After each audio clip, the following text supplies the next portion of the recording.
Hi everyone, thanks for joining us again for another beekeeping tip on YouTube. We appreciate all of you watching and your comments you've made, and we see you guys at conferences that we speak at and around bee meetings, and you all tell us how much you enjoy the videos, so thanks for watching. Hey, today I want to show you about a new feeding system that I've designed just for those times of the year where you really can't put a winter bee kind on and the bees aren't having anything out there to go to. This is that time of year right now in Illinois. Up until the last nectar flow all the way through to spring of this coming year, our bees will have nothing to eat. Even though it's the middle of September, there's nothing out there. Yeah, we kind of think goldenrod might save the day for us, but I've never been impressed with the amount of nectar that the bees need in this kind of a dearth period. I've never been impressed with goldenrod to meet that need, that nutritional need for bees here in Illinois. Maybe where you live, you've got something else going on that's pretty cool in September and October. But we're going to have our first frost in about 4 weeks. So until then, my bees are starving. They literally are starving. And you need to look at your bees and see what kind of condition the hive is in. Do they have enough food? So let me show you what I've created that really solves these issues. I'm calling it the Burns Bee Feeding System. And I've taken bee space into account. I've kind of combined, in this system, I've combined the, you can use this for an inner cover if you need a ventilated inner cover, because all the holes are screened, so you can put this on a hive and keep the bees below it, but allow some ventilation when you're not feeding.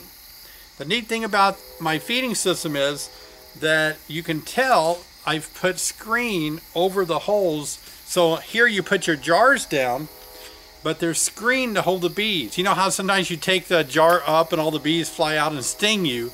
Now you can change your jars of sugar water and the bees are below the screen. Now you might think, well, can they reach it? Yeah, we've designed it so that when you push your cap through, the cap rests against the screen, and the bees can reach in with their proboscis and suck out the sugar water. And then we've designed this larger portion of screen back here because I was going to show you on a video what we traditionally do with pollen patties or sugar patties. You put them between the deep hive bodies, right? Or you open up the top and you put them right across the top bars, and then you put your top cover on or your inner cover, and you always wind up smashing all these bees. And you can smash your queen too, right? She can be walking around. She has to walk between boxes, and she'll walk on the top bars on the day that maybe you slap a pollen patty on there and you smash her. There's never any room to put a pollen patty sometimes in a hive. So what we do here is we take the pollen patty or the patties that we sell that are protein and sugar, and you just push them about halfway through so that they're poking out in little square chunks. And I'm just amazed at how fast the bees will eat it when it's presented to them in this kind of sectioned, dissected way, instead of just one big patty covered in wax or something.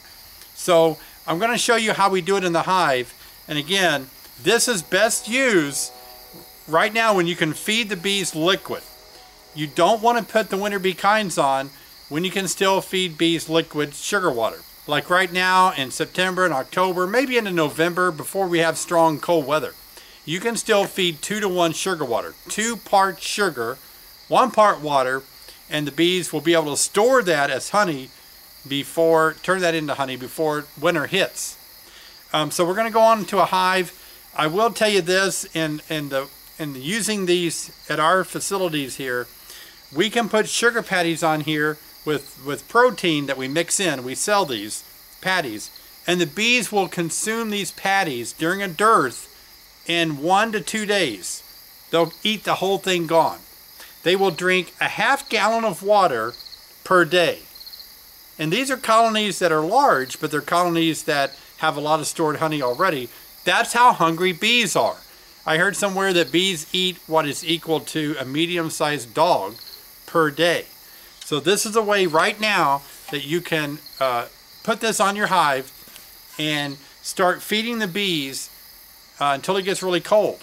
And the trick is not just sugar water, but you got to have protein. You got to have these patties that we make, because it's called vitellogenesis. It's when bees are able to eat the proteins that's found in pollen or pollen substitutes. They're able to consume that and store it in their fat bodies. That means in the wintertime, the bees going through winter are less likely to have to go to the comb to draw protein out of the pollen, and they can already have it in their systems, because it's those bees that are producing royal jelly. They need the proteins. They need the carbohydrates in order to produce their enzymes of royal jelly. Royal jelly makes the next brood, next generation of bees. So it's real important that you keep the bees well fed all through the winter, protein and carbohydrates, so they can make the next generation of bees that you're going to see in the spring. In my colonies we're looking at now, I'm using this board in order to raise bees. The bees that will come out of this sugar and protein off this board will be the bees that I see in the spring. So let's go out to the hive and I'll show you how it's done. Okay, so here we are in the bee yard, and I've opened up this hive, and as you can see, it's real important to me. I keep my mite levels down below 3%, no more than 3 mites per 100 to get bees through the winter. On this, I try to keep on this hive and on other hives at least 1 extra super of honey to get through the winter with. That hive behind me over here has a whole deep of honey that they'll be overwintering with.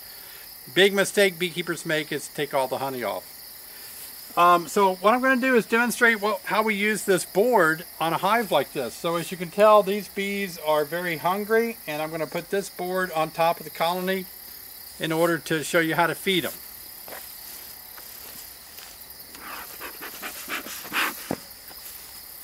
Okay, I'm going to smoke the bees to get them off the edge a little more, so I don't have to worry about smashing too many bees. Give me a little bit of room to work here on the top.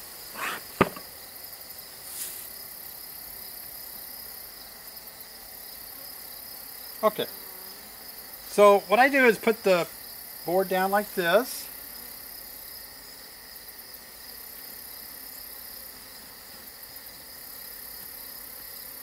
Okay, so once I have the board down, I put another deep hive body around it. But one of the things I want to show you first is that I take our sugar patties or our pollen patty, and you can just kind of put it on the screen and begin to push it into the screen. So I'm just kind of gently pushing down on the patty to make it go through the screen.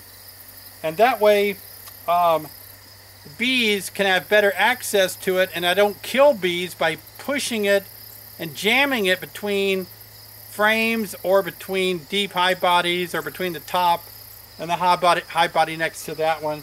I don't worry about killing bees in this method here. Also, all my bees now are going to, I got some flying around obviously, but once they get back in the hive, I've got screens below everything, so I can feed, change out my feeders on top. And this is the best way to feed during a dearth, like in the summer, or going into winter, like in a fall. I want to show you, for example, what it looks like by pushing the pollen through the screen right here.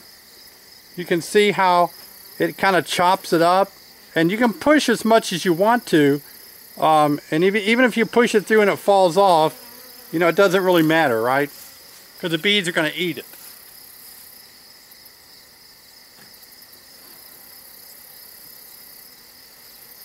Now, so what I like to do is I have these jars. Each one of these is a ½ gallon, small mouth lid. They're kind of hard to find.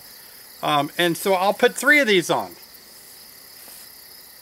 It doesn't come out unless you shake it, because the vacuum holds it in. But the bees will reach up with their proboscis and they'll begin to eat through, drink this sugar water. During this time of the year, in the fall, late summer, fall, I'm putting 2 to 1, 2 parts sugar, 1 part water, and that's based on volume. And so if you mix, so in other words, I would fill this up to about this high with sugar, and then the rest of the way with water. That's 2 to 1. That way the bees, again, can dry it out and make honey out of it before it gets really cold. If you feed 1 to 1 now, it has the potential of crystallizing in the comb.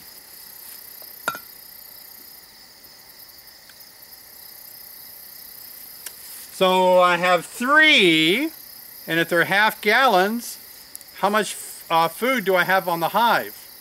That's right, 1.5 gallons, right? Each one of these, I believe I weighed them to be about, I think it was 5 pounds. 5, 10, 15. Now normally, oh, and then let me show you the next step. So what I do next is, I got to put my top cover back on. And so what I do is just take a used deep hive body, and I'll put it on like this, right? And then I make everything square. Okay, so now what's cool is inside here, I can feed my bees without ever having to open up my hive. So everything is screened, but all the bees are below my screen. My jars come off, no bees come out, right? But they're eating through the screen and sucking out the 2 to 1 sugar water, and they're eating my pollen patty. And then I take my top cover and place it on the hive like this. Now, what I like to do to make sure everything is tight,